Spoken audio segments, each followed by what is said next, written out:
Salut à tous, ici le compteur. Aujourd'hui on se retrouve pour des histoires d'obéissance malicieuse.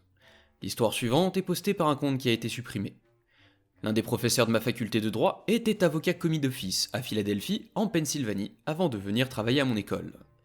Il m'a raconté l'histoire d'un juge masculin particulièrement coincé, lire sexiste, et d'une avocate qui faisait exactement ce qui lui avait été demandé. L'audience commence. L'avocate entre, vêtue d'un tailleur pantalon qui ne déparerait pas dans n'importe quelle salle d'audience d'Amérique. Le juge, un vieil homme, élève la voix, pointe son doigt vers l'avocate et lui dit « Ne revenez pas dans ma salle d'audience tant que vous n'êtes pas habillé correctement. Les femmes ne portent pas de pantalon dans mon tribunal. » L'avocate ne répond pas. Elle sort simplement de la salle d'audience. Quelques minutes plus tard, elle revient, portant sa veste de costume et c'est tout. Voyez-vous, sa veste était coupée en longueur, donc, toute seule, elle tombait un peu au-dessus de ses genoux.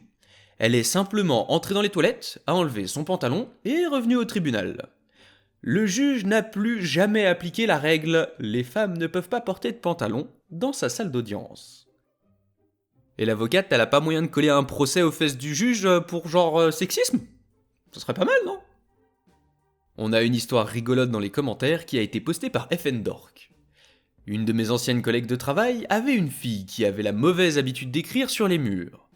Un jour, elle en a eu tellement marre de la dite fille que, de rage, elle a promis de casser tous les crayons de sa fille si elle recommençait à dessiner sur les murs de sa chambre.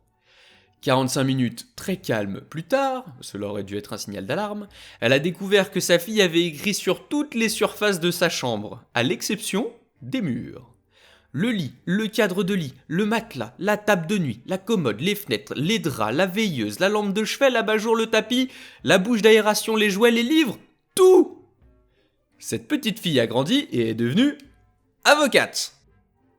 Elle a fait ce qui lui a été demandé, on peut pas le lui reprocher. L'histoire suivante est postée par More Input. Pour la petite histoire, je travaille dans les services de santé mentale et de toxicomanie. Cela fait maintenant longtemps que j'occupe mon emploi. Ma patronne n'est jamais disponible pour nous aider et n'est pratiquement pas sur place. Récemment, elle a eu un nouveau directeur qui n'était pas impressionné par son éthique de travail. Mais il y a eu le confinement et il a dû se protéger. Donc elle est revenue directement à ses anciennes habitudes.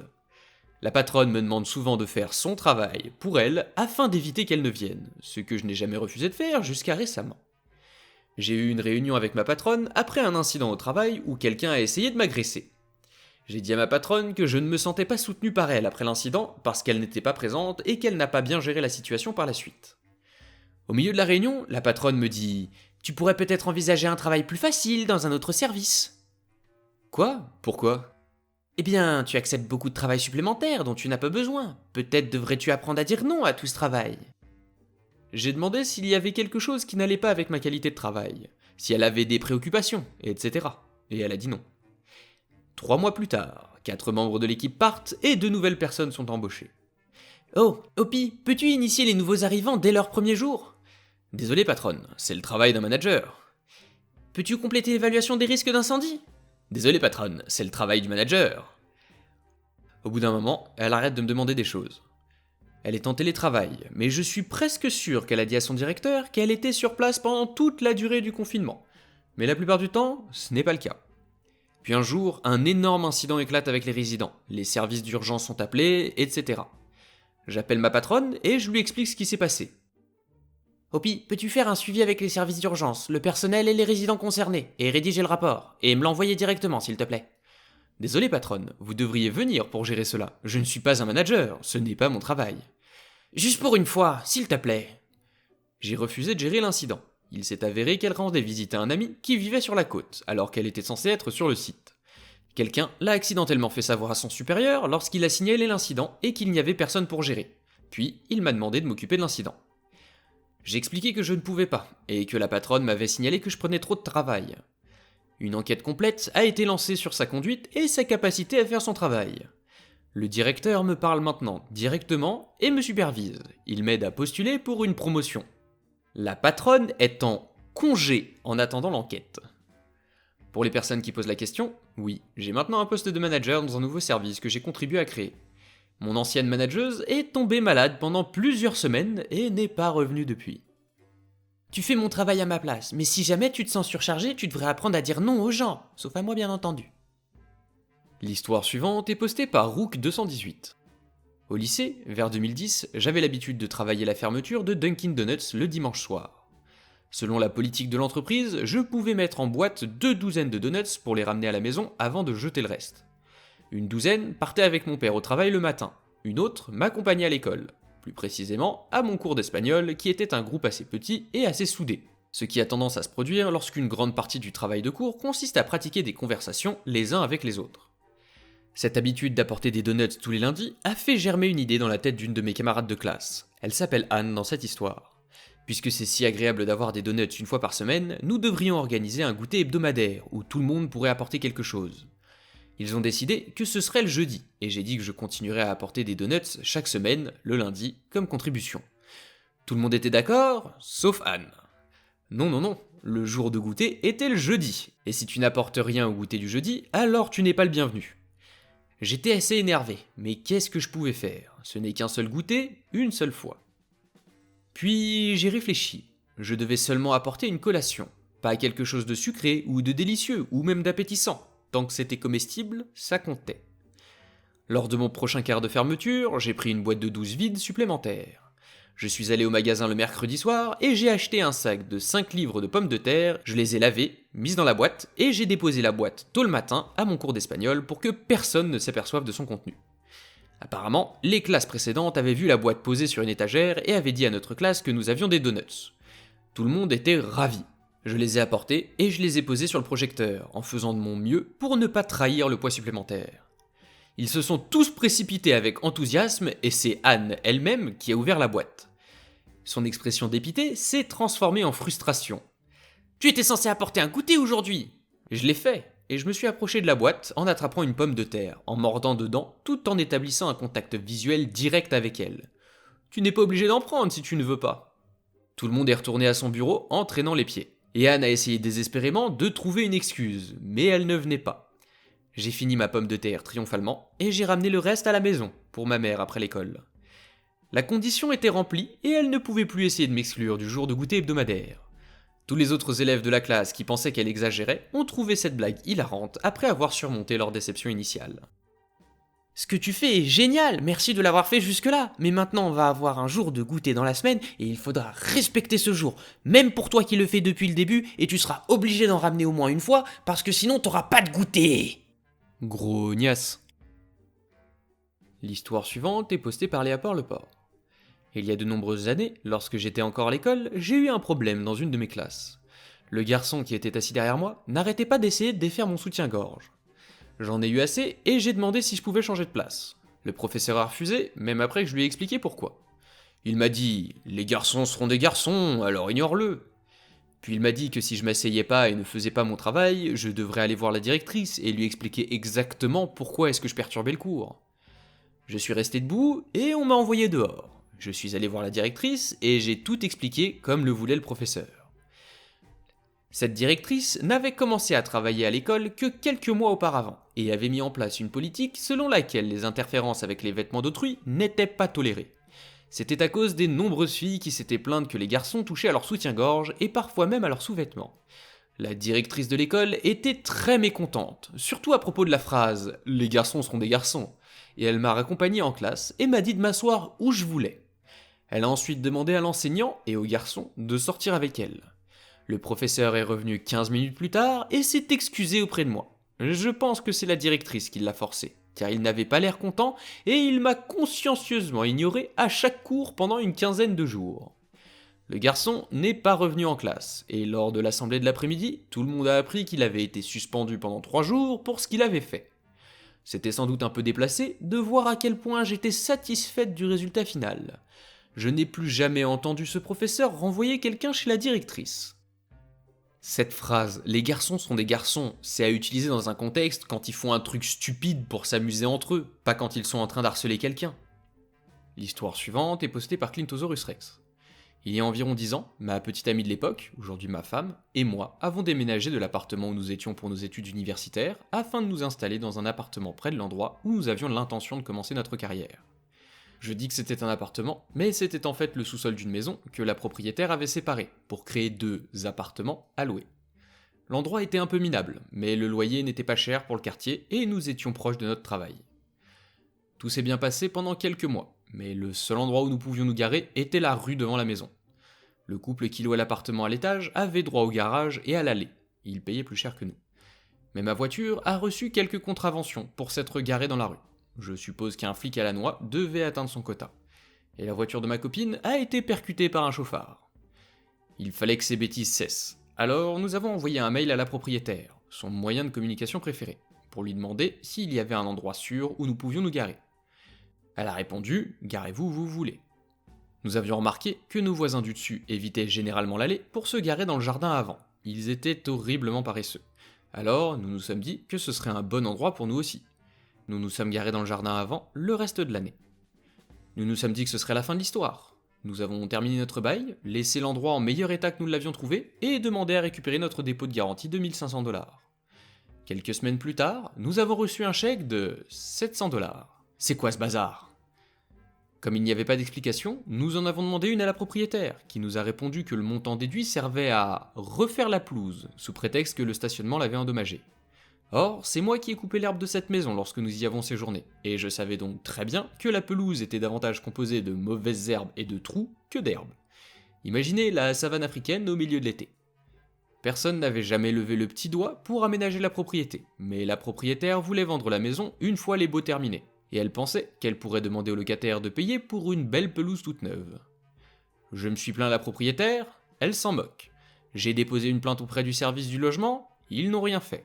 J'ai menacé de la poursuivre en justice, ça n'a rien changé. Alors, c'est ce que j'ai fait. Je l'ai traîné devant le tribunal des petites créances. Je n'avais jamais intenté de procès à personne auparavant, alors j'y suis allé préparer.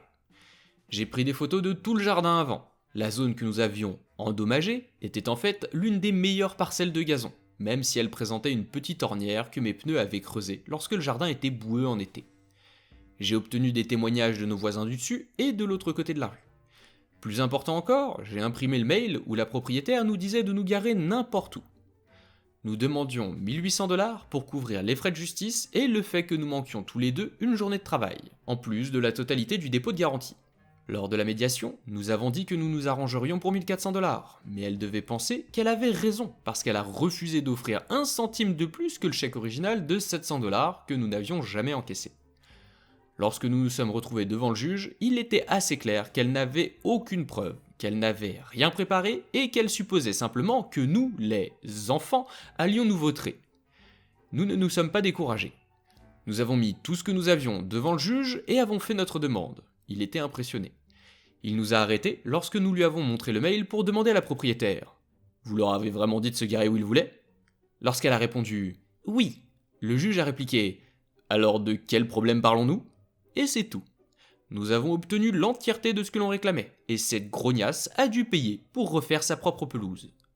La prochaine fois que tu diras à quelqu'un de se garer où il veut, tu ferais mieux de le penser. Ou au moins, n'essaie pas de la mettre à l'envers à quelqu'un qui a fait ce que tu as dit. Je vous ai autorisé par mail à faire quelque chose, mais je vais contester devant un tribunal le fait de vous avoir autorisé à faire cette chose. Je suis stupide. L'histoire suivante est postée par Mr Pepper. Il y a une dizaine d'années, alors que je venais de terminer mes études secondaires, j'ai trouvé un job d'été dans un magasin de location de bateaux, d'appâts et d'articles de pêche situé au bord d'un lac. Mon patron, Joe, a hérité du magasin de son père et est très fier de faire tourner l'entreprise familiale. Mais il n'était pas du genre à supporter les bêtises et prenait manifestement très à cœur le fait qu'un client se plaigne de quoi que ce soit en rapport avec le magasin qu'il aimait tant. Notre lac était une destination de pêche aux poissons trophées assez populaire en raison de la taille des truites maquinots locales. Le patron voulait récompenser les gens qui s'y prenaient à l'avance et ne facturait jamais le prix d'été, environ 150$ de plus par jour, sur les réservations. Naturellement, cela a eu pour conséquence que nos bateaux ont été réservés des semaines à l'avance. Le hic, c'est que nous exigeons un dépôt de garantie de 100$ entièrement remboursable. Nous avons dit que c'était en cas de dommage, mais c'est surtout pour garantir le retour du bateau. Bien sûr, chaque année, de nombreuses personnes ont contesté cette politique. En 3 ans, j'ai vu cela se produire des douzaines de fois. Le patron était un génie de l'obéissance malicieuse. Lorsqu'un client refusait de payer la caution, Joe déclarait que la caution n'était pas négociable. Presque toujours, le client déclare alors qu'il annule sa réservation, qu'il ne fera plus jamais affaire ici et récite généralement tout le manifeste de Karen. Joe accepte joyeusement, met les documents dans la déchiqueteuse et renvoie les clients. Voyez-vous, chers auditeurs, des 3 marinas du lac, nous étions les seuls à louer des bateaux. Les 2 autres ne louaient que de l'espace pour amarrer les bateaux. Ils ne posaient jamais de questions sur nos concurrents, alors Joe n'avait aucune raison de les informer. Sans faute, dans l'heure qui suivait, le client était de retour, ayant réalisé qu'il ne pouvait pas obtenir de bateau ailleurs.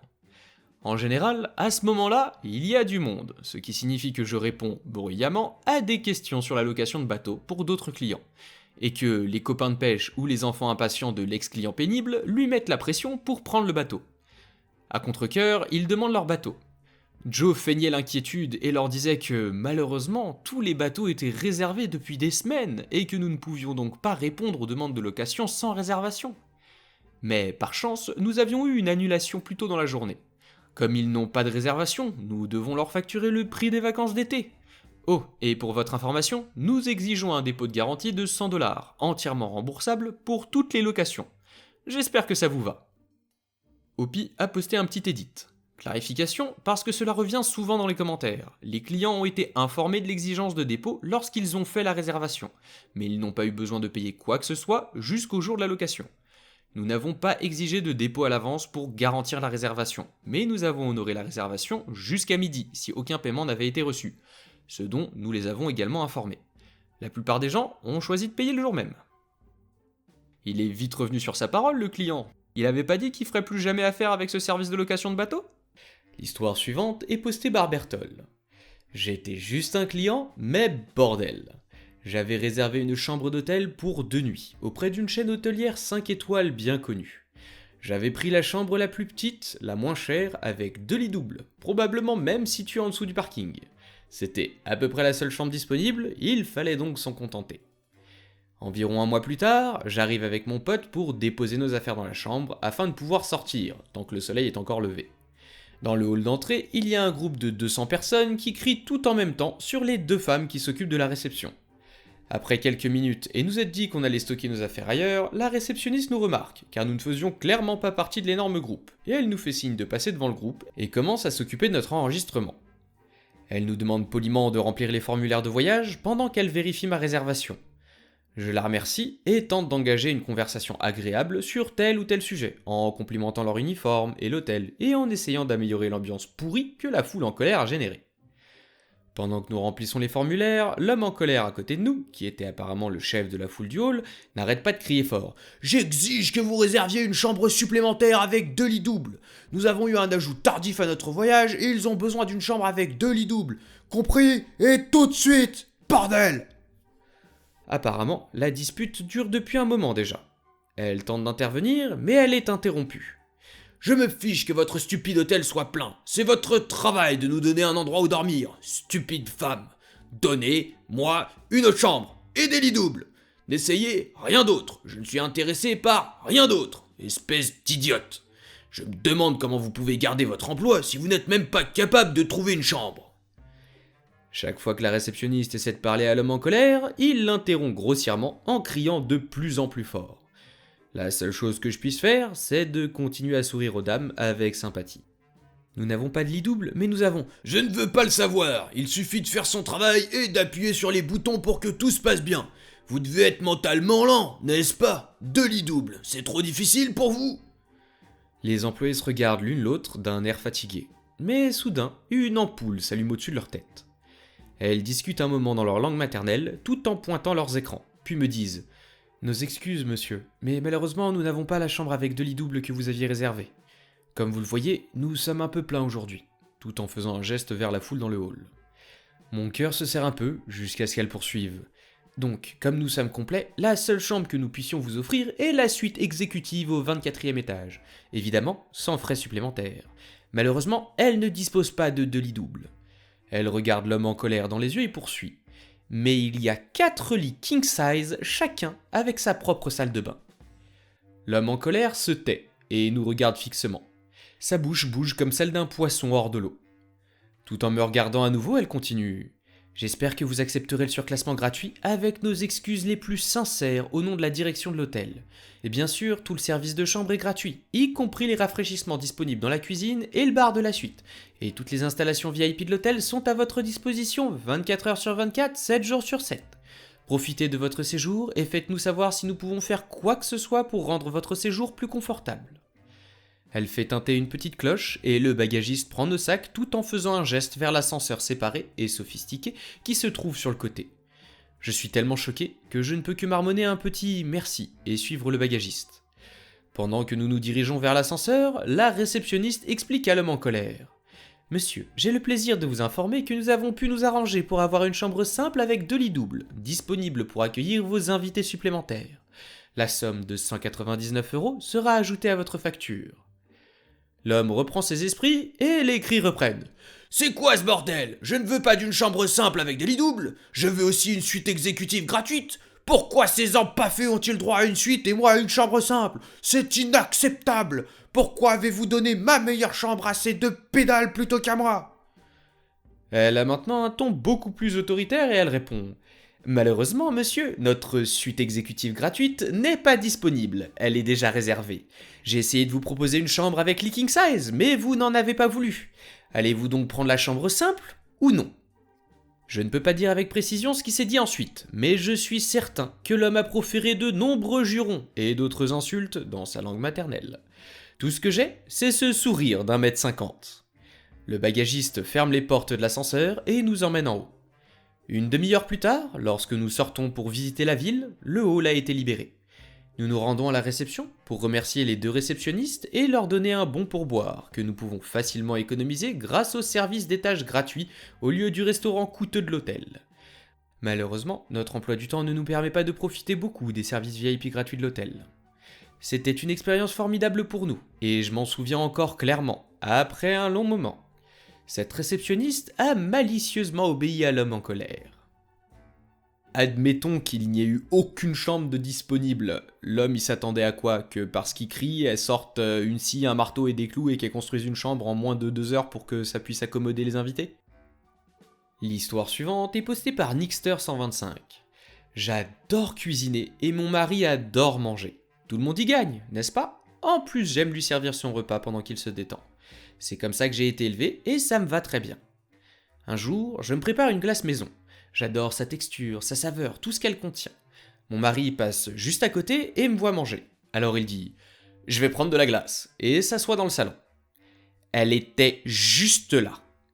J'étais furieuse. Il était tellement paresseux qu'il voulait que je le serve, alors qu'il devait passer devant la cuisine, où je me tenais debout, en train de manger à même le récipient comme la grosse largue que je suis.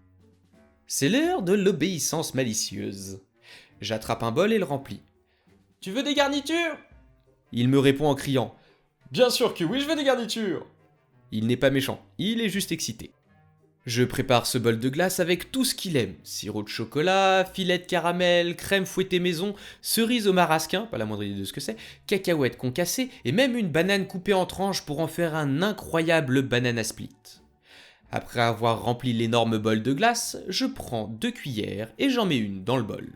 Sur l'autre, j'ajoute un petit morceau de banane, un tout petit peu de glace et une touche de toutes les garnitures, sauf la cerise. Je m'approche de lui et il est en train de réorganiser ses affaires de jeu, se préparant à me prendre le bol des mains. Ses yeux brillent de joie à la vue de ma belle création et son sourire est long comme le bras. Je m'assois sur ma chaise, je serre le bol dans mes bras et je lui passe la cuillère de glace. Le regard qu'il a porté sur moi valait bien mes efforts. Il est resté triste pendant 1 seconde avant d'éclater de rire.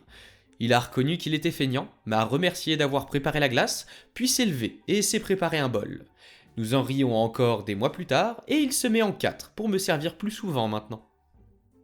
C'est rigolo et c'est mignon, et en plus ça lui a permis de réaliser que c'était une feignasse et qu'il pourrait en faire un peu plus pour toi. C'est gagnant sur tous les tableaux. L'histoire suivante est postée par UPMC Throwaway. Je travaille dans un rôle d'assistance pour une société d'assurance d'investissement international.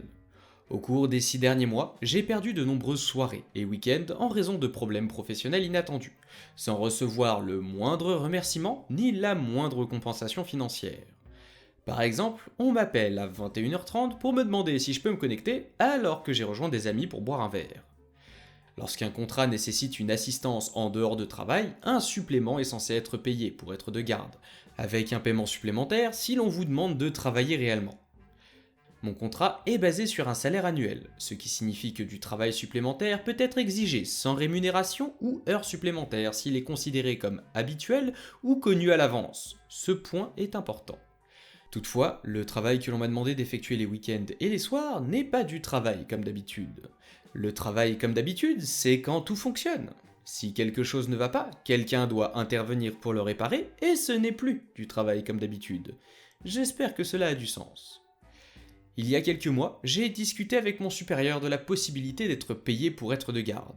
On m'a dit que le job que je couvrais relevait en fait du boulot habituel et que, comme j'étais toujours prévenu à l'avance, ce qui n'est pas le cas, je ne serais pas payé pour être de garde. Mon supérieur n'a pas voulu changer d'avis. J'ai donc précisé que je n'emporterais pas mon ordinateur portable à la maison et ne serais donc pas disponible, à moins d'être prévenu à l'avance que je pourrais être amené à me connecter, ce que mon supérieur a accepté. En ce jour glorieux, j'ai reçu un appel de mon responsable me demandant de me connecter car des données critiques manquaient dans un fichier, ce qui entraînait des problèmes importants avec plusieurs systèmes administratifs. Essayant de paraître aussi sincère que possible, je me suis excusé et j'ai dit que je n'avais pas été prévenu à l'avance, que je n'étais pas de garde et que mon ordinateur portable avait été laissé au bureau. J'ai eu droit à un « Ah », ce à quoi j'ai répondu « Bonne chance et à demain ». Je m'attends à ce qu'il y ait du grabuge dans la matinée pour l'andouille que je suis, mais ça en vaudra la peine. Je pense pas que ton patron puisse te reprocher quoi que ce soit sans reconnaître son incompétence. Après tout, il t'a dit que c'était ok. L'histoire suivante est postée par Aldon Worldwarden. Retour en arrière à ma première année d'enseignement. J'étais un professeur de collège de 21 ans, fraîchement sorti de l'université et sans expérience. J'admets que je n'étais pas très à l'aise en ce qui concerne la communication avec les parents. Il est assez intimidant de parler à un parent sur un pied d'égalité lorsque vous avez moins de 10 ans de plus que leur enfant. Beaucoup d'entre eux étaient assez âgés pour être mes parents, ce qui me gênait. C'est le cas de maman. Sa fille, Diva, n'a absolument rien fait dans ma classe, si ce n'est provoquer des drames, être extrêmement grossière et odieuse, et en général de faire tout sauf son travail. Les notes des élèves étant facilement accessibles à tout moment via un portail parental en ligne, j'ai toujours été d'avis que les parents ne devraient jamais être surpris par les notes à la fin du trimestre. La fin du deuxième trimestre approche donc, et je reçois un mail abrasif de maman qui demande une réunion parents-professeurs en présence d'un membre de l'administration. Bien entendu, les enseignants ont pour instruction de rencontrer un parent chaque fois qu'ils souhaitent un rendez-vous. L'une des directrices adjointes a assisté à la réunion. Dès que la mère s'est assise en face de moi, j'ai su d'où venait l'attitude de Diva. Maman était belliqueuse, accusatrice et grossière. Elle a commencé à m'accuser avec colère d'être à l'origine de l'échec de sa fille, ma faute en quelque sorte. En fait, j'aurais dû faire tout ce qui était en mon pouvoir pour qu'elle n'échoue pas. J'aurais dû la contacter plus tôt, j'aurais dû envoyer des copies supplémentaires à la maison, j'aurais dû vérifier l'agenda de Diva, etc. Même si j'aurais dû l'appeler plus tôt, le fait qu'elle m'ait engueulé devant ma patronne a été le moment le plus embarrassant de ma carrière. Ma directrice adjointe a trouvé un compromis qui s'est déroulé comme suit. Comme maman ne voulait pas recevoir beaucoup d'appels téléphoniques, elle est apparemment très occupée, il a été convenu que j'écrirais une note à maman dans l'agenda de Diva tous les vendredis au sujet de ses notes et du travail qu'elle n'a pas fait. Embarrassé et réprimandé, j'avais du mal à regarder ma patronne dans les yeux. J'ai résolu de m'y conformer pleinement au point d'en être agaçant. Je serai irréprochable afin qu'elle ne puisse plus jamais me réprimander de la sorte. Mais jamais je n'aurais pu imaginer les événements incroyables qui ont suivi. Dans les semaines qui ont suivi, j'ai non seulement écrit dans l'agenda de Diva, mais j'ai imprimé des listes de ses devoirs manquants, de ses rapports de progrès et de ses lettres à la maison, et je les ai agrafés dans son agenda. J'ai fait cela chaque semaine, sans faute, et le comportement de Diva n'a pas changé. À la fin du 3e trimestre, il lui manquait 8 devoirs et elle échouait, encore une fois, dans ma matière.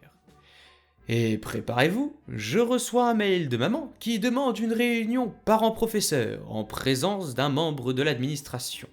Elle arrive et recommence à me reprocher mon manque de professionnalisme, le fait que je ne soutiens pas sa fille et que je ne l'ai toujours pas informé que sa fille était en situation d'échec. Je me suis alors rendu compte qu'elle n'avait jamais regardé l'agenda. Pendant près de 3 mois, j'avais minutieusement agrafé des rapports de progrès, des lettres et des travaux manquants dans son agenda, et elle n'avait jamais vérifié. Un sourire s'est dessiné sur mon visage. Pouvons-nous regarder l'agenda de Diva ? Il y a quelque chose que je pense que vous devriez voir. Maman quitte la pièce et revient avec l'agenda de Diva. Je commence à feuilleter l'agenda en lui montrant chaque page sur laquelle j'ai écrit ou agrafé. Maintenant, si vous remarquez bien, j'ai écrit dans l'agenda de Diva et j'ai agrafé des rapports de progrès, des lettres pour vous et des listes de travail manquants dans son agenda chaque semaine depuis que nous avons parlé la dernière fois, conformément à notre accord. Êtes-vous en train de me dire que vous n'avez pas vérifié son agenda une seule fois ? Son visage devient blafard car elle réalise que sa crédibilité auprès de ma directrice a disparu. À ce stade du trimestre, il est trop tard pour que votre enfant rende un travail de rattrapage. Veillez à consulter l'agenda de votre enfant tous les vendredis pour vous tenir au courant de ses progrès. Pour que votre enfant réussisse, vous devez vous impliquer. Avez-vous des questions ? Elle bredouille des excuses pour ne pas avoir vérifié. À ce stade, je pouvais voir que ma directrice étouffait des rires. Je savais donc que j'avais gagné. Maman est partie très vite et je n'ai plus jamais reçu un seul de ces mails atroces. Le comportement de Diva ne s'est pas amélioré du tout, mais j'ai profité de la satisfaction de cette victoire jusqu'à l'été. C'est malheureux, mais aujourd'hui c'est toujours la faute du prof. C'est bien trop rare qu'un prof ait le soutien des parents. En tout cas, cette très chère mère s'est humiliée toute seule. Elle a les outils à disposition pour checker les progrès de sa fille. Elle a même pris la tête au prof pour avoir un truc plus détaillé pour les progrès de sa fille. Mais ah là là, ouvrir un agenda, ça demande tellement d'efforts, elle risquerait de se fouler le poignet. L'histoire suivante est postée par Cowboy Stifle.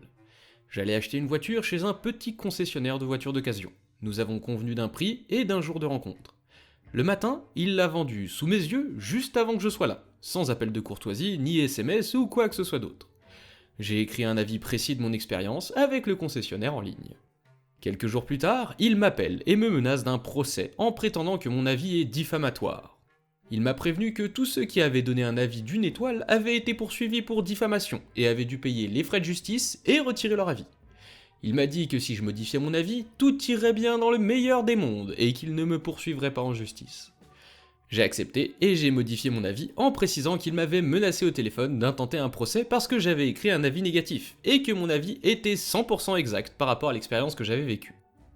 La cerise sur le gâteau ? Je lui ai envoyé un texto juste après avoir modifié l'avis et je lui ai dit « Eh mec, j'ai modifié l'avis comme demandé, j'espère qu'il n'y aura pas de frais à payer. » Je suppose qu'il n'a pas lu l'avis modifié avant de me répondre « Merci mec, j'apprécie, sans rancune. » Je ferai une mise à jour s'il lit l'avis et me recontacte. Il n'y a pas de mise à jour, donc je suppose que Pi n'a jamais été recontacté. Et puis bon, c'est pas de la diffamation si c'est la vérité. L'histoire suivante est postée par Absurde Nihilistique.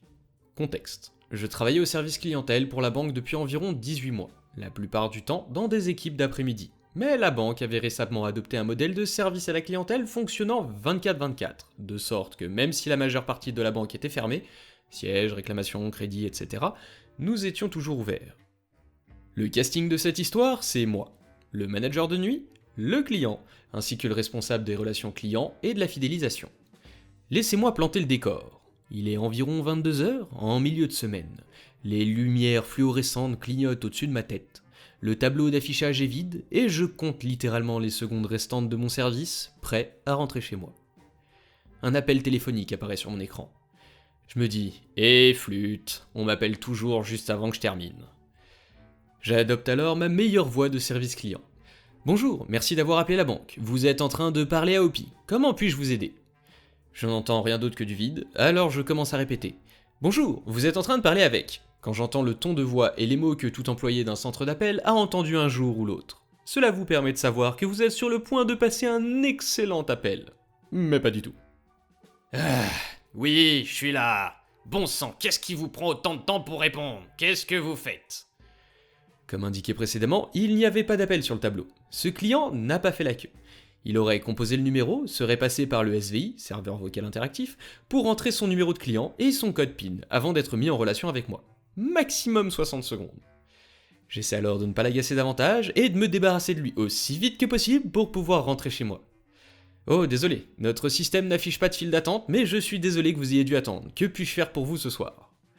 Le client semble se calmer et commence à expliquer que la raison de son appel était les frais d'intérêt sur sa dernière facture de carte de crédit.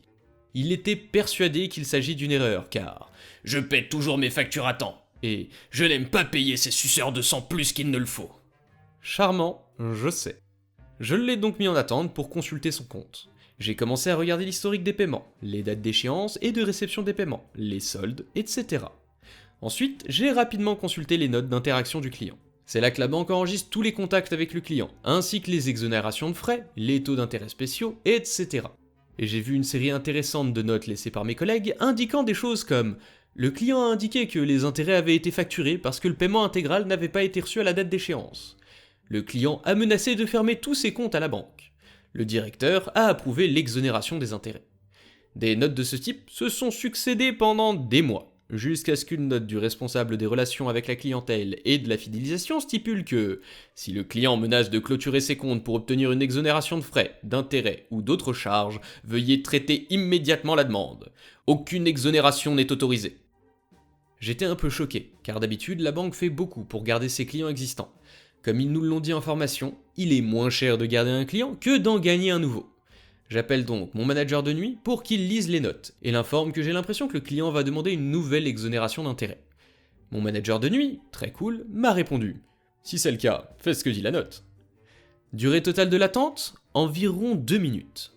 Je reprends le client que j'avais mis en attente et le remercie de l'avoir patienté. « Il était temps, mon temps est précieux, vous savez. Alors, avez-vous réglé le problème ?»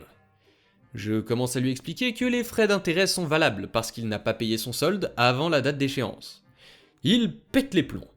Il commence à me traiter de tous les noms possibles et imaginables et s'arrête en milieu de sa phrase, faisant comme s'il venait d'avoir une idée. « Très bien, si les intérêts sont valables, je vais clôturer mes comptes. Je veux fermer mes comptes chez vous, maintenant. » À ce stade, j'ai hâte de le remettre à sa place, mais je veux aussi couvrir mes arrières, alors je lui demande « Alors, juste pour être sûr, vous me demandez de clôturer tous vos comptes chez nous, y compris votre carte de crédit, votre compte d'épargne et votre compte transactionnel. » Vous êtes stupide, c'est ce que j'ai dit. Mesdames et messieurs, on le tient. D'accord, pas de problème. Je vais vous mettre en attente et faire ça pour vous. J'appuie rapidement sur le bouton d'attente au moment où je l'entends dire « Non, je !» Avec l'aide de mon manager de nuit, nous clôturons ses comptes. Son compte d'épargne était un dépôt à terme, si bien qu'en le clôturant plus tôt que prévu, il a dû payer des frais d'accès anticipés correspondant à 10% du solde. Nous avons utilisé l'argent de son compte transactionnel pour couvrir le solde de sa carte de crédit, y compris les intérêts, et nous avons envoyé une demande d'émission de chèque pour le solde restant. J'ai repris le client en attente. Encore une fois, merci de votre patience. Comme demandé, vos comptes sont désormais clôturés. Y a-t-il autre chose que je puisse faire pour vous ce soir ? Si je pensais que le client avait déjà pété les plombs, je m'étais trompé. Mais maintenant, c'est chose faite. Il a été question de poursuivre la banque, de me poursuivre, de poursuivre mon manager de nuit, de poursuivre le responsable des relations avec la clientèle et de la fidélisation, que nous étions coupables de discrimination, que je n'avais pas le pouvoir de faire ce que j'ai fait. Il va appeler la police. Nous sommes des voleurs. Et d'autres façons de me dire à quel point je suis inutile et que je peux aller sauter du haut d'un pont. Vous voyez le tableau. Moi, toujours souriant parce que je sais que ni moi, ni personne d'autre à ma banque n'auront plus jamais affaire à ce déchet. Monsieur, je comprends que vous soyez contrarié. Cependant, lors d'un appel téléphonique enregistré, vous m'avez demandé de clôturer vos comptes. Je me suis conformé à vos souhaits. Nous n'avons plus rien à nous dire ce soir. Je vous remercie d'avoir appelé la banque et vous souhaite une bonne nuit. Et je lui ai raccroché au nez avant qu'il n'ait pu dire un mot de plus. Mon manager de nuit a rédigé un rapport d'incident et l'a envoyé au responsable des relations avec la clientèle et de la fidélisation, en y joignant une copie de l'enregistrement de l'appel. J'ai appris plus tard que le responsable des relations avec la clientèle et des fidélisations avait envoyé au client une lettre lui annonçant qu'il était banni à vie de notre banque, en raison de la manière ignoble et dégoûtante dont il m'avait parlé. Nous ne ferons plus jamais affaire avec lui, et s'il appelait ou se rendait dans une agence, c'est nous qui appellerions la police. Vous voulez savoir à combien s'élevaient les intérêts totaux qui ont déclenché toute cette affaire ? 30 $. Son dépôt à terme contenait 20 000 $.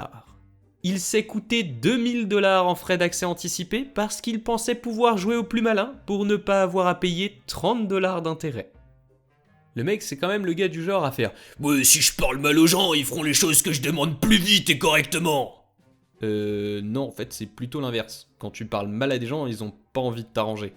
Du coup, fallait bien que ça finisse par lui arriver. On dira que c'est une taxe sur la débilité et la méchanceté. Enfin bon. L'histoire suivante est postée par Kfutsak. Et si vous avez une autre prononciation à me proposer, je suis tout oui, parce que franchement, j'ai pas la moindre idée de comment c'était censé se prononcer. Je travaillais dans une entreprise qui, bien qu'étant une multinationale, avait un personnel très réduit en raison de sa nature, domaine médical très spécialisé. Cette situation, ajoutée aux absences constantes du personnel du bureau en raison de déplacements sur site et sur le terrain, signifiait que tout le monde, à tous les niveaux d'ancienneté, allait et venait depuis le siège social, et mettait la main à la pâte et faisait ce qu'il y avait à faire chaque fois qu'il était sur place. Toutefois, le besoin s'est finalement fait sentir d'avoir une personne dédiée au bureau, pour répondre au téléphone, saisir les données, classer les dossiers, etc., afin que les spécialistes puissent se concentrer davantage sur le travail médical, et une fille a été engagée. J'étais parti en consultation sur l'installation d'un site lorsqu'elle a commencé, et voici ce qui s'est passé lorsque je suis revenu et que je l'ai rencontrée. Je suis rentré le matin et je n'avais pas l'intention de travailler immédiatement après un si long voyage. Au lieu de cela, j'avais prévu, comme je le faisais habituellement le mercredi lorsque j'étais en ville, d'aller chercher mon neveu de 5 ans à l'école et d'aller au parc avec lui. En chemin, nous allions déposer des papiers et une valise pleine de matériel médical au bureau. J'arrive donc au bureau en jean, avec un enfant dans les bras. C'est assez banal, notre horaire de travail n'est pas standard et, pour l'adapter, il est fréquent que nous nous présentions à toute heure dans des tenues plus ou moins décontractées. Bonjour, vous devez être la nouvelle fille, je suis. Que voulez-vous ? Je dépose juste la mallette d'équipement et quelques documents administratifs. Grognasse ne prend pas la peine de répondre, elle se contente de hausser les épaules et pointe en direction du fond où se range la mallette. Je pose les papiers sur le bord du bureau afin de ranger la mallette dans son armoire. Ne les mettez pas là, ils n'ont rien à faire là. Où voulez-vous que je les pose ? Où est-ce que je les mettrais ? Mais ils n'ont rien à voir avec moi. Enlevez-les de mon bureau.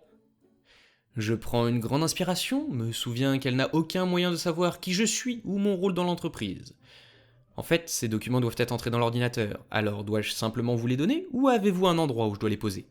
Et si vous faisiez votre travail et arrêtez de vous décharger sur moi ? Et cet enfant n'a rien à faire ici. Mon neveu, qui est plusieurs fois venu dans le bureau, a l'air surpris et un peu contrarié. J'ai cru comprendre que vous preniez la relève au bureau. C'est exact. Et en tant que responsable, je dois vous dire qu'à l'avenir, vous devriez vous habiller correctement et faire le travail qu'on vous confie. J'inspire à nouveau profondément. J'essaie de faire preuve de sympathie car elle est nouvelle et n'a peut-être pas réalisé que le jean et l'enfant n'ont rien d'anormal pour déposer rapidement des documents. J'esquisse un sourire pour une dernière tentative de rendre la rencontre plus agréable. Vous savez, je n'ai jamais fini de me présenter. Je suis. Ne touche à rien. Ce n'est pas parce que ta mère te laisse venir ici que je vais le supporter. En fait, tu peux aller te mettre dehors. Mon neveu est confus et désemparé par cette attaque, et il fond en larmes. Je me fous soudain de savoir si elle est nouvelle, et je perds toute sympathie et tout sourire. Et non, je ne crois pas. Si ça ne vous plaît pas, vous pouvez en parler au PDG. Je suis une amie proche, ainsi que la directrice ici, et il est heureux que je dirige ce bureau comme je l'entends. Je peux en parler au PDG, c'est ce qu'elle a dit. C'est l'heure de l'obéissance malicieuse. Je sais qu'il ne va pas tarder à arriver, je décide donc d'attendre et de le faire. Il ne tarde pas à franchir la porte. Papa ! Mon neveu court vers lui et le papa le prend dans ses bras. Il s'adresse à moi. Oh, c'est génial, tu es de retour. As-tu déjà rencontré Grognasse ? Grognasse, voici le docteur, donc qui fait partie du nom de l'entreprise, mon associé et ma sœur. J'espère que vous l'avez bien traité. Il me prend des papiers et les lui tend. Puis il regarde son fils de plus près. Qu'est-ce qui ne va pas, mon garçon ? Quelqu'un n'a pas été gentil avec toi ? Nous ne l'avons pas renvoyée. Elle ne s'est pas présentée le lendemain. Je ne sais pas ce qu'il est advenu d'elle par la suite. Elle ne nous a jamais contactés pour obtenir des références. On se demande bien pourquoi. Puis franchement, bon débarras. Je pense que personne ne veut d'une collègue aussi hostile. L'histoire suivante est postée par Deadly Gerbil. J'ai travaillé pour une grande entreprise de télécommunications américaine pendant plus de 10 ans. L'un des postes que j'occupais était celui de l'assistant technique d'urgence de nuit pour nos gros comptes. Je parle de comptes tels que les services d'urgence, les feux de circulation, le FBI, la NASA et la Maison Blanche. J'ai personnellement réparé 2 fois le téléphone du chef de cabinet de la Maison Blanche. Tout cela était géré par 11 personnes dans un centre d'appel qui était l'un des 2 du pays à être ouvert toute la nuit, principalement pour les clients qui se trouvaient à l'étranger. Comme nous étions une si petite équipe et que les personnes avec lesquelles nous traitions étaient les informaticiens de nuit de leurs différentes entreprises, nous tutoyions bon nombre de techniciens qui nous appelaient. Un jour, le vice-président de notre société décide de quitter son poste et de prendre la direction d'un autre centre d'appel. Son idée géniale est de faire de son centre d'appel le seul centre d'appel pour tous les comptes commerciaux et gouvernementaux du pays, y compris ceux que mon équipe traitait pendant la nuit. Naturellement, cela signifiait la dissolution de mon équipe. Nous étions tous très contrariés. Nous aimions notre travail. Seuls les meilleurs techniciens pouvaient faire partie de notre équipe, et ce, pour une bonne raison. Lorsque quelque chose dont nous nous occupions tombait en panne, il fallait s'en occuper rapidement. Et certains des systèmes dont nous nous occupions étaient tellement obscurs ou anciens que personne dans l'entreprise, à part nous et nos collègues de jour, n'en connaissait même l'existence. Cela signifiait également que nous devions être prêts à répondre à tout moment, et nous passions donc la majeure partie de la nuit à ne rien faire, à attendre un appel. Les entreprises et les entités gouvernementales payaient un supplément pour cette réponse rapide. Malgré cela, au fil des ans, mon équipe s'est vue confier de plus en plus de petites tâches à effectuer entre les appels, dont nous nous acquittions facilement parce que, nous sommes les meilleurs. C'était presque le travail de mes rêves. Aussi, lorsque nous avons appris que nos postes allaient être transférés dans un autre centre d'appel qui, jusqu'à présent, n'était même pas ouvert, et cela du jour au lendemain, nous avons été contrariés. Pourtant, malgré cela, la plupart des membres de mon équipe ont été assez coopératifs. Nous avons proposé de former les nouveaux techniciens de l'autre centre d'appel. Certains d'entre nous ont même proposé de s'y rendre pour une semaine ou deux, mais nous avons tous essuyé un refus. Notre dernière semaine de travail arrive, et nous sommes là principalement en tant que remplaçants de la nouvelle équipe de l'autre centre d'appel. Nous ne recevons pas d'appel, mais nous sommes prêts sur le chat si les nouveaux ont des questions. Les questions commencent à arriver, et elles ne sont pas ce à quoi nous nous attendions. Au lieu de poser des questions sur des systèmes obscurs et dépassés que personne d'autre que nous ne connaissait, la nouvelle équipe nous demande des choses comme comment remplir une feuille de présence pour une équipe qui commence avant minuit et se termine après. Et c'est leur superviseur qui me posait la question. Nous avons fini par répondre à des questions très basiques. N'importe qui dans notre centre d'appel était capable d'y répondre. Et à plus forte raison, n'importe qui dans notre équipe. Alors nous étions tous un peu inquiets. Le superviseur m'a interrogé sur les feuilles de présence et me demande alors combien d'appels nous recevions habituellement par nuit. Et je lui réponds « Oh, entre 2 et 5 par personne en général ». Il me demande ensuite combien de personnes font partie de mon équipe. « Entre 8 et 10 chaque nuit ?»« Oh, nous en avons 33, je me demandais pourquoi nous recevions si peu d'appels. » Il n'avait pas non plus à effectuer les petites tâches que mon équipe effectue entre les appels. Il ne pouvait pas, il n'était même pas formé pour les appels qu'il recevait. La semaine suivante, mon équipe a été transférée dans la file d'attente normale des appels de nuit pour traiter les appels ennuyeux de personnes qui n'avaient pas lu ou écouté les instructions que nous leur avions données sur la manière de faire fonctionner leur téléphone à l'étranger. Une semaine plus tard, d'autres représentants de nuit commencent à nous poser, à moi et aux autres anciens représentants d'élite, des questions sur des systèmes que nous sommes les seuls à connaître. C'est suspect.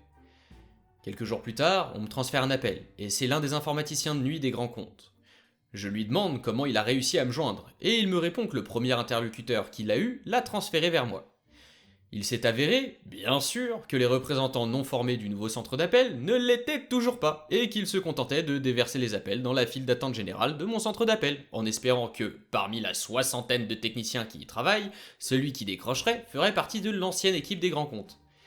Étant donné que 3 de nos 11 collaborateurs avaient démissionné lors de la dissolution de l'équipe, les chances de décrocher étaient très faibles, ce qui signifie qu'il fallait procéder à de multiples transferts, ce qui signifiait que les clients ne recevaient pas l'aide dont ils avaient besoin dans les délais que ma société était contractuellement tenue de leur fournir. Je suis allé voir le directeur de mon centre d'appel pour lui faire part de cette situation, espérant que, puisque la nouvelle équipe échouait tellement, l'entreprise se rendrait à l'évidence et réintégrerait mon équipe. Mais non! Mon directeur m'a informé que l'équipe ne serait en aucun cas réintégrée dans notre centre d'appel. Je voyais bien qu'il n'était pas du tout content. C'est alors qu'est intervenue l'obéissance malicieuse. Mon directeur m'a dit, ainsi qu'à tous les autres techniciens de nuit de mon centre, que si l'on nous transférait un appel pour un grand compte, nous ne devions pas y toucher, car nous n'étions pas autorisés à traiter ces comptes. La nuit suivante, les comptes ne s'ouvraient même pas pour nous, car notre habilitation de sécurité avait soudainement été révoquée. Nous devions transférer tous les appels de ce type vers la file d'attente appropriée. Nous avons également reçu pour instruction de transmettre à nos superviseurs toute correspondance qui nous était adressée par la nouvelle équipe chargée des grands comptes, que ce soit par chat ou par mail. En quelques jours, les transferts vers notre centre ont cessé. J'aimerais pouvoir dire que l'entreprise a compris son erreur, que mon équipe a été réintégrée et que tout est redevenu comme avant, mais ce n'est pas le cas. Au lieu de cela, l'entreprise a subi une véritable hémorragie de grands comptes. Nous avons perdu des comptes dont les factures mensuelles s'élevaient à des millions de dollars parce que nous n'avons pas respecté les termes de nos contrats. À peine un mois après sa création, l'équipe de nuit de l'autre centre d'appel a été dissoute et les emplois ont été externalisés. Les sous-traitants ont alors commencé à transférer les appels vers mon centre. Je me suis à nouveau adressé à notre directeur, espérant, sans grand espoir, que mon équipe serait réintégrée. Nope. Mais les transferts ont cessé. Encore une fois. Et l'entreprise a perdu encore plus de comptes de plusieurs millions de dollars. L'année dernière, la société a annoncé le licenciement de dizaines de milliers d'employés. Je me demande pourquoi. J'ai vu les signes et j'ai quitté l'entreprise avec la meilleure indemnité de départ possible. Le directeur de mon centre d'appel a fait de même. Il n'était pas dupe non plus. Tout cela parce qu'un cadre idiot a eu une idée brillante et n'avait pas la moindre idée de comment la mettre en place. Imaginez être à la tête d'une entreprise qui a des contrats qui valent des millions, que ces contrats tiennent sur une équipe de 11 personnes, que vous décidiez de les remplacer par des gens qui ne sont pas formés pour ces contrats. Et vous vous dites que tout va bien. Ça commence à partir en vrille. On va juste changer les anciens qu'on n'a pas formés pour les mettre avec des gens qui sont même pas ici, qui sont pas formés non plus. Ça va résoudre le problème. Non, revenir à la solution d'avant qui marchait bien, non, pas bonne idée. L'histoire suivante est postée par Pipsqueak Pilot. Lorsque j'ai été commissionné dans l'armée de l'air, l'officier qui a dirigé la cérémonie était une générale 3 étoiles. Elle avait l'air d'une mère de famille typique, petite, en bonne santé, d'âge moyen et sympathique. C'est pertinent pour l'histoire. Elle était extrêmement gentille et avenante, et c'était une ancienne élève de mon université. Au petit déjeuner précédent, nous partagions une table, et elle et mon père, un lieutenant-colonel à l'époque, discutaient. La générale a raconté l'histoire de son arrivée dans une nouvelle base pour sa première affectation en tant que générale 3 étoiles. Alors qu'elle courait sur la piste d'athlétisme, un homme s'est approché et a commencé à courir à ses côtés, lui demandant si elle venait d'arriver, etc. Il devient rapidement évident qu'il la drague. Elle le repousse et lui dit qu'elle a un mari. Il ne se laisse pas décourager et continue à la draguer. L'homme continue à dire à quel point elle est en forme, à quel point elle est belle, à quel point ils devraient se mettre ensemble, etc. Il lui pose également des questions telles que « Votre mari est déjà à la base? Vous restez seul au logement temporaire ?» Le logement temporaire est une sorte d'hôtel en plus sympa. Il pense qu'il s'agit d'une épouse et qu'elle est venue mettre de l'ordre dans la maison avant l'arrivée de son mari. Il veut vraiment passer du temps avec elle, de préférence dans sa chambre. Il ne la laissera pas non plus tranquille tant qu'elle n'aura pas accepté un rencard. Finalement, au bout d'un quart d'heure, alors qu'il refuse de cesser de la harceler, elle cède et accepte de le rencontrer à nouveau. « D'accord, je vais me libérer et nous pourrons parler. Quel est votre nom et votre numéro de téléphone ?» Le harceleur lui donne son nom et son numéro. Il s'agit d'un sergent qui occupe un rang bien plus bas dans l'organisation dont elle est aujourd'hui vice-commandante. Plus tard dans la journée, il reçoit l'ordre de se présenter à son bureau en tenue de service à 7h30 le lendemain matin. Il est accompagné de son superviseur, de son adjudant-chef et de son commandant. En gros, son patron, son autre patron et le patron de son patron. Elle n'a pas dit comment s'est déroulée la réunion, mais je doute qu'il ait apprécié son rencard. Et bien fait pour le lourdingue. L'épisode suivant est posté par The Initial God. Donc, ici, au Royaume-Uni, un film interdit aux moins de 15 ans signifie que vous devez avoir 15 ans pour voir le film, sans exception. Il y a quelques années, nous avions 2 types de billets dans mon cinéma, un billet adulte et un billet enfant. Les enfants avaient moins de 15 ans et les adultes avaient plus de 15 ans. Ce type entre avec ses copains et il est tout au bout de la file d'attente, mais on l'entend dans tout le hall, bruyant et odieux. Et de par mon expérience en travaillant au cinéma, c'est qu'en général, si ce sont des adolescents seuls et qu'ils sont bruyants et odieux dans le hall, il y a de fortes chances qu'ils fassent de même pendant le film, et qu'ils soient un cauchemar pendant la séance. Je commence à remarquer que d'autres personnes dans la file d'attente le regardent et roulent des yeux. J'ai le plaisir de m'occuper de ce type. Il s'approche de moi tout en criant après ses amis dont mes collègues s'occupent, et me demande un billet pour voir un film interdit aux moins de 15 ans. Je ne me souviens plus lequel, un de ces films d'horreur pourris à petit budget dont les suites se sont multipliées récemment, Insidious ou Sinister ou Annabelle ou autre. Il a l'air d'avoir 16-17 ans, mais comme il a dit un billet, je passe en mode pilotage automatique et le script de travail prend le dessus, et je lui demande son âge pour pouvoir lui vendre le bon type de billet. Lui, en tant que bonne personne qu'il est, et probablement parce qu'il s'en est déjà sorti auparavant pour obtenir un billet moins cher, a dit qu'il avait 14 ans. Au moment où il a dit cela, un immense sourire s'est emparé de mon visage. Désolé mon pote, ce film est interdit aux moins de 15 ans. En retenant ma joie de ne pas avoir à subir ces âneries pendant les 2 heures à venir. Je ne peux pas te laisser entrer. Aucune supplique ne me fait changer d'avis. Comme il n'a pas ce qu'il veut, il demande à parler au manager. Le manager descend, se range de mon côté, et l'ado s'en va, avec sa journée gâchée. Je veux le manager pour pouvoir lui dire que j'ai menti sur mon âge pour essayer d'avoir une réduction. C'est une bonne idée. L'histoire suivante est posée par Crazy Cat Ladyboy. J'ai travaillé pour un genre de supermarché de type entrepôt d'ordinateurs. Juste après avoir été embauché, j'ai appris que ce n'était pas un bon boulot. La plupart des gens le détestaient, mais il y avait des possibilités de se faire de bonnes commissions avec les ventes. Alors les gens gardaient la tête baissée et ne remettaient jamais rien en question. La plupart des personnes compétentes ne restaient jamais plus d'1 an, et le taux de renouvellement du personnel était énorme. C'était vraiment un endroit atroce pour travailler. Je venais de vendre mon magasin d'informatique et je prenais une année sabbatique. Au bout de quelques mois, je me suis ennuyé et j'ai trouvé ce travail à temps partiel pour me sortir de la maison et compléter les liquidités provenant de la vente du magasin d'ordinateurs. Cette situation me donnait des libertés que les autres employés n'avaient pas. Si quelqu'un se plaignait de quelque chose, j'étais plus qu'heureux d'en parler à la direction, car je ne me souciais pas d'être renvoyé. Je suis presque sûr que le directeur du magasin me détestait. Le code vestimentaire pour les hommes était une chemise blanche boutonnée, une cravate et un pantalon de type Dockers. Étant donné que ce travail n'était pas très bien rémunéré pour le personnel non commercial, de nombreux employés portaient des chemises à boutons mal ajustées et une cravate bon marché. Honnêtement, le personnel aurait été mieux habillé avec un t-shirt ou un polo de la marque du magasin.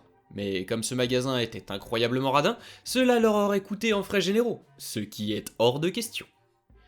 J'ai une collection de très belles cravates que j'ai rassemblées au cours des 15 dernières années, principalement des cravates en soie des années 50 et 60. En fait, je ne portais presque jamais de cravate, mais les collectionner était un petit hobby pour moi. Si j'en voyais une particulièrement belle, je l'achetais. Un matin, je me préparais, et j'ai oublié ma cravate. Il y avait environ 40 minutes de route pour se rendre au travail, et j'ai remarqué ma cravate manquante en sortant de la voiture. Je me suis dit que ce n'était pas grave. Mais non, je me suis planté. Environ 1 heure après le début de mon service, mon supérieur hiérarchique me prend à part. Je lui explique que j'ai oublié ma cravate et que je ne pensais pas que c'était grave. J'ai également expliqué que j'étais à 40 minutes de chez moi et que je n'avais pas le temps d'y retourner avant le début de mon service. Mon supérieur direct était plutôt cool, mais il avait ses règles stupides à suivre, si bien que j'ai été confié aux ressources humaines et au directeur du magasin. Ce dernier s'est comporté comme si j'avais versé de l'époxy dans toutes les toilettes. Il était furieux contre moi. Il m'a sermonné pendant 25 minutes sur l'importance du code vestimentaire, sur le fait que ceux qui ne le respectent pas n'ont pas l'esprit d'équipe, et sur le fait que, si cela se reproduit, je chercherai un nouvel emploi.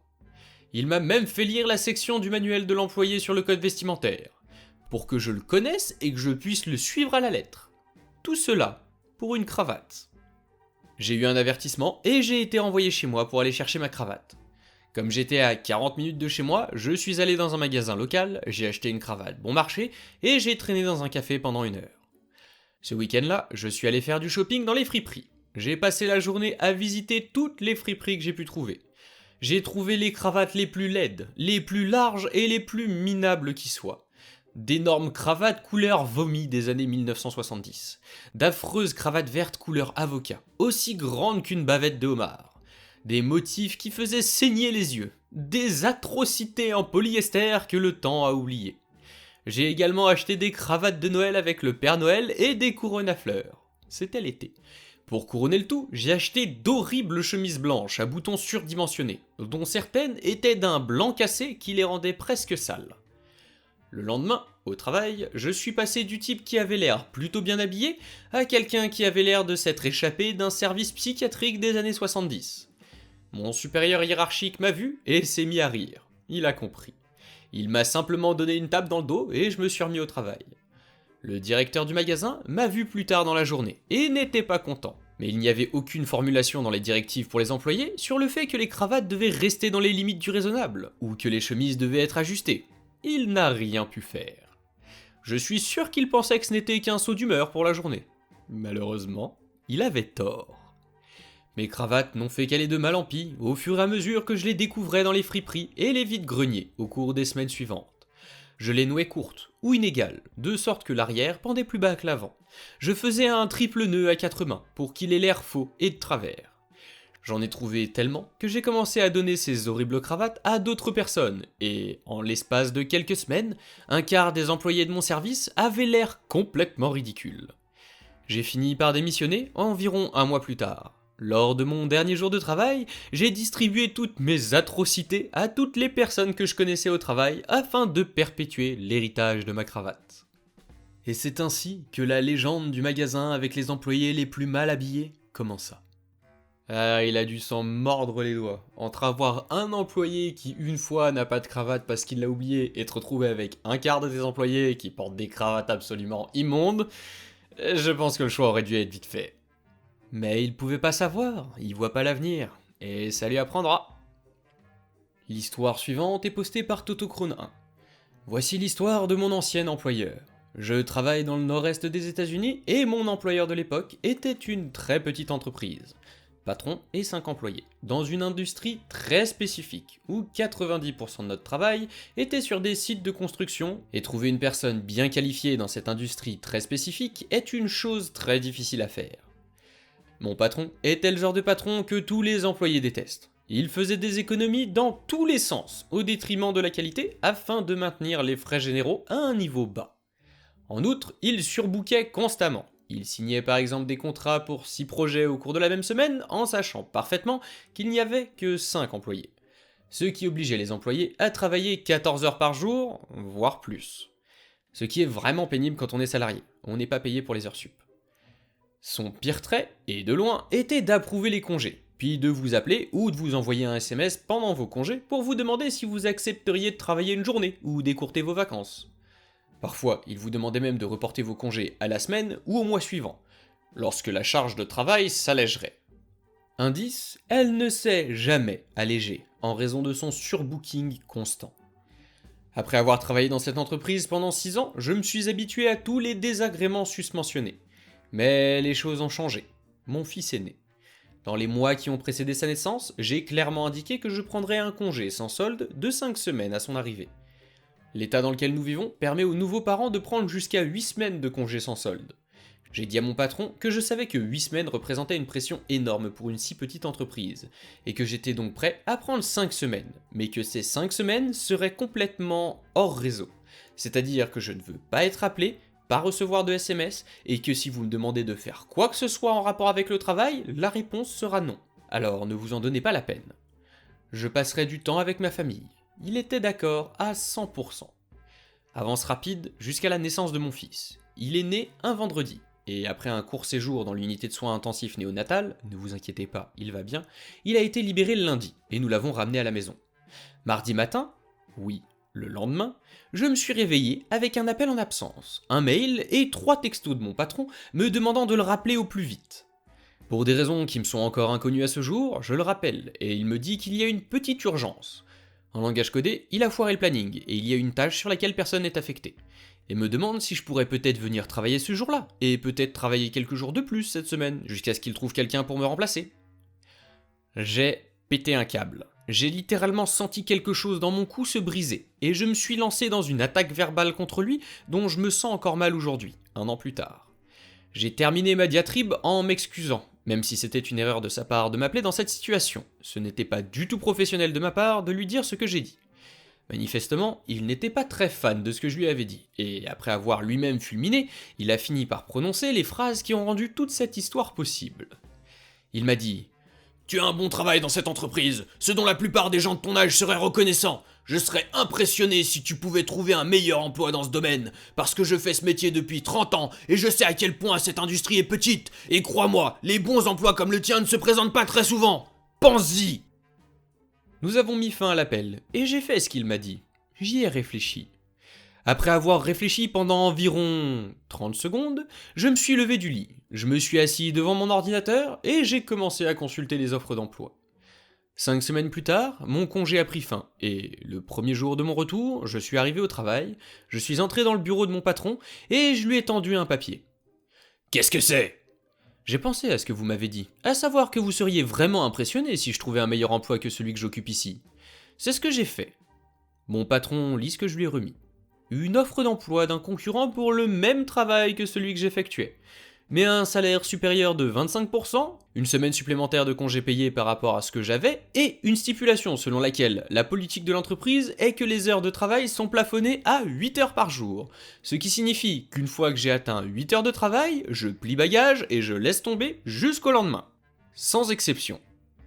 Alors, est-ce que je peux avoir la journée pour faire quelques calculs et proposer une contre-offre? Non, ce n'est pas la peine. Je voulais juste que vous la voyiez, parce que je sais que vous ne m'auriez pas cru autrement. J'ai donné mon préavis de 2 semaines et je suis parti sur le chantier où j'étais affecté ce jour-là. C'était il y a 1 an et je ne pourrais pas être plus heureux dans mon nouveau travail. Je peux passer beaucoup de temps avec mon fils et c'est le meilleur avantage que l'on puisse trouver dans un emploi.